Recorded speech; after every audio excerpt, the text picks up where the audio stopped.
السلام علیکم ورحمۃ اللہ وبرکاتہ۔ مرغیوں میں چچڑی کے بخار کی روک تھام کے لیے اسپائرو کیٹولس ویکسین۔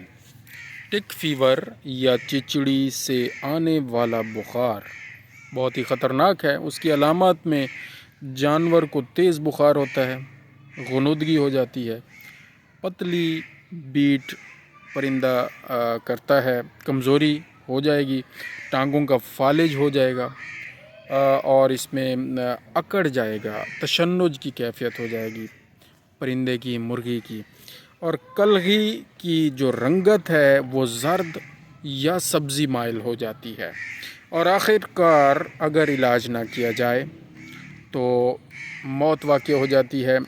جب بیماری پھوٹ پڑے تو بیمار جانوروں کو تندرست جانوروں سے الگ کر کے ان کا علاج کیا جائے، اور تندرست جانوروں کو اس مرض سے بچنے کے لیے 1 cc یا جس کو 1 ml کہتے ہیں انجیکشن زیر جلد بطور ویکسین کیا جانا چاہیے۔ اس کی ویکسین سرکاری طور پر اویلیبل نہیں ہے اور یہ پرائیویٹ طور پر ہی دستیاب ہوگی۔